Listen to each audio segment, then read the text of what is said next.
কংগ্ৰেছ চৰকাৰ আহিলে অসমৰ ৰাইজক যাতে ভালকে কৈছিলে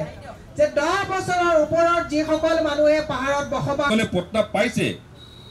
ময়ো আজি ভাবে আমাৰ মাটিৰ অধিকাৰ সাব্যস্ত কৰক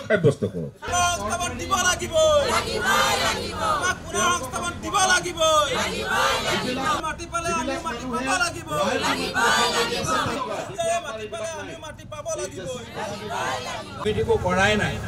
আমি বিৰোধী দলত আছো আমাৰ ওপৰত পুলিচ এৰি লগালে একোৱে নাপাব কিন্তু আপোনালোকে ক্ষমতাত আছে যেতিয়া আমাৰ চৰকাৰ আহিব পুলিচ এৰি যেতিয়া ফাইলবোৰ খুলিম তেতিয়া বহুত আমি কথাবোৰ পাতিম পাম বহুত আমি এটা আমাৰ নাই আমি ধৰিলে একো নাপাব কিন্তু আপোনালোকে ক্ষমতাত আছে আৰু পুলিচ এৰি যেতিয়া আমাৰ হ'ব যেতিয়া আমি ফাইলবোৰ খুলিবলৈ আৰম্ভ কৰিম এই গুৱাহাটীৰ ভিতৰতে আমি বহুত পাই যাম গুৱাহাটীয়ে ফ্লাইঅভাৰতে বহুত কথাবোৰ ওলাই যাব গুৱাহাটী ফ্লাইঅভাৰতে বহুত কথাবোৰ ওলাই যাব যি কথা পিছত গৈ এইজনে অলপ গম পাইছে আৰু ক'ব নালাগে 30% সেইকাৰণে সত্য ৰাইট মই আহিছোঁ হয় এই কথাটো সঁচা বহুত দিনৰ পৰা এইখিনি সমস্যা চলি আছে কিছু আমাৰ দিনত এতিয়াও চলি আছে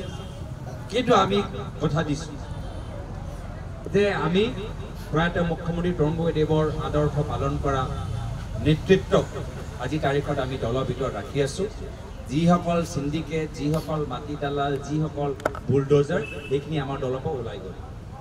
এই গোটেই বেমাৰীটো এতিয়া বেলেগ দললৈ গুচি গৈছে এতিয়া আমাৰ লগৰ মাজত খালি পিয়ৰ মানুহবোৰ আছে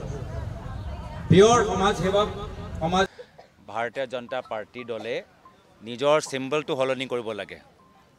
পদম ফুলটো ভাল ফুল পদম ফুলটো এনেদৰে কলংকিত নকৰিব নিজৰ ব্যৱহাৰ আচৰণ আৰু কামৰ যোগেদি পদম ফুলটো এনেদৰে আজি অপমানিত নকৰিব তেওঁলোকৰ আচল কাম এইটো নতুন চিম্বল যোগেদি দেখাওক এই চিম্বলটো হ'ব লাগে বুলডোজাৰ চলাই আজি তেওঁলোকে খুব গৌৰৱ অনুভৱ কৰিছে আজি গোটেই তেওঁলোকৰ ন্যায় প্ৰক্ৰিয়াটোৱে বুলডোজাৰ অসমতে হওক গুজৰাটত হওক মধ্যপ্ৰদেশত হওক মহাৰাষ্ট্ৰত হওক আজি সেইকাৰণে শিলহাসৰ বিলত তেওঁলোকৰ দুখীয়া মানুহৰ ওপৰত বুলডোজাৰ চলাইছে কিন্তু আমাৰ এওঁ যে ক'লে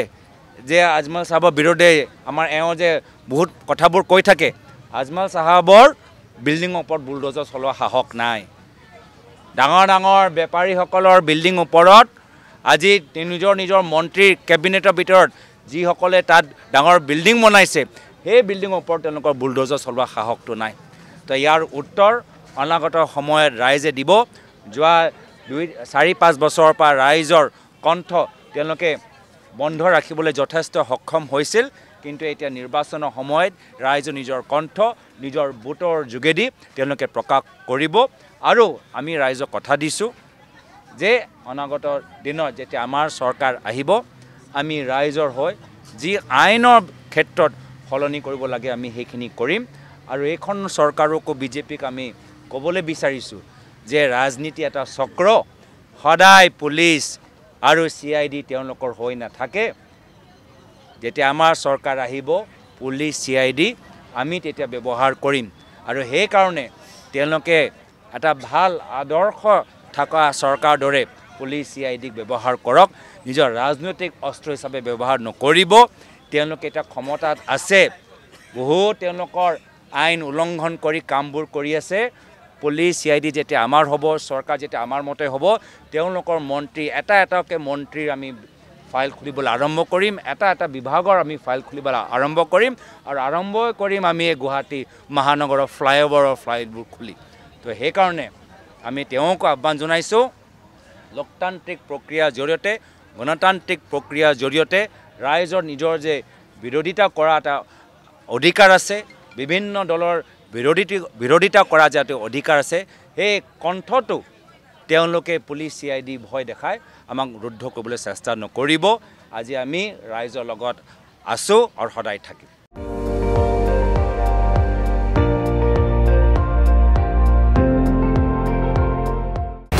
আপুনি চাই আছে ND24